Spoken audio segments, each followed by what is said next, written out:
সাধারণ কিছু মশলা দিয়ে আর কিছু পরিমাণে চিংড়ি মাছ দিয়ে ঝিঙে আলুর একটা দুর্দান্ত স্বাদের রেসিপি বানানো যায়। নমস্কার বন্ধুরা, তোমাদের সকলকে রুমির হেসেল ঘরে স্বাগত জানাই।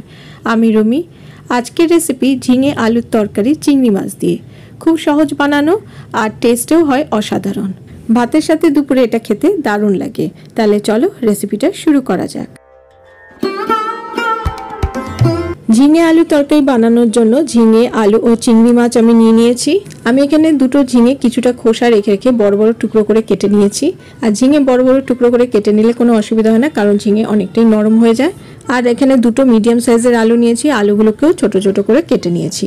খুব বেশি বড় করে কাটিনি আলুগুলো, এরকম ছোট করে কাটলে রান্নাটাও খুব তাড়াতাড়ি হয়ে যায় আর ঝিঙের সাথেও দেখতে ভালো লাগবে। আর কয়েকটা মাঝারি সাইজের চিংড়ি মাছ নিয়েছি। চিংড়ি মাছগুলোকে আগেই ধুয়ে পরিষ্কার করে নিয়েছিলাম। আর চিংড়ি মাছ তোমরা যে কোনো সাইজেই ব্যবহার করতে পারো, আর চিংড়ি মাছের পরিমাণটা তোমাদের ইচ্ছে মতন।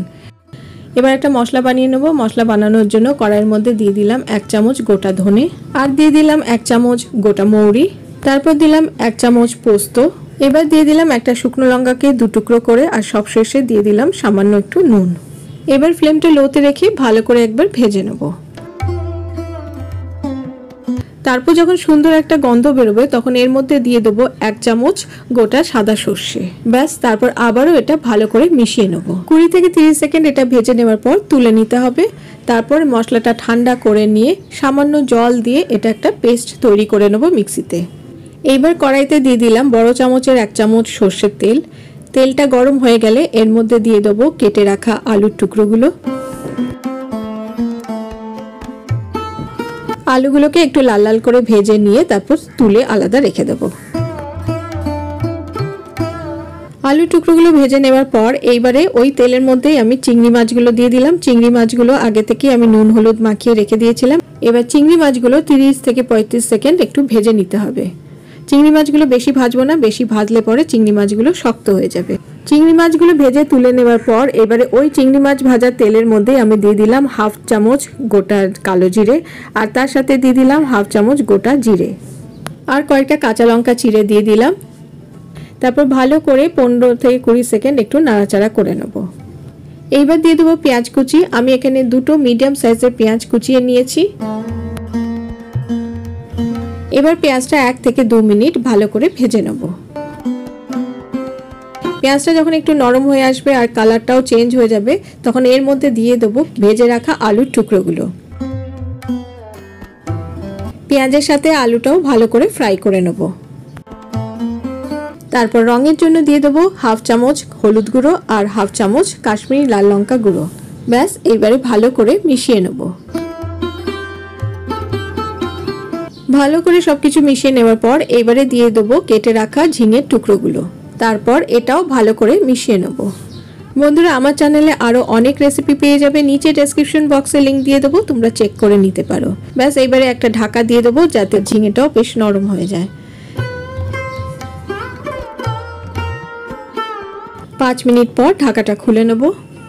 দেখো, ঝিঙের থেকে বেশ অনেকটাই জল ছেড়ে দিয়েছে।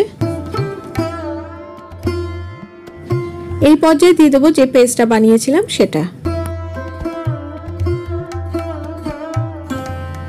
তারপর ফ্লেমটা মিডিয়ামে করে ভালো করে মিশিয়ে নেব।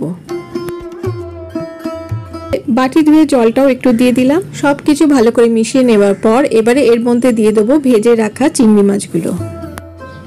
চিংড়ি মাছগুলো দেওয়ার পর এবারে ভালো করে মিশিয়ে নিয়ে এর মধ্যে দিয়ে দেবো পরিমাণ মতন জল। খুব বেশি জল দেবো না, কারণ আলুগুলো যেহেতু খুব ভালো করে ভাজা আছে, বেশ নরমও হয়ে গেছে, আর ঝিঙেটাও তো তাড়াতাড়ি নরম হয়ে যায়।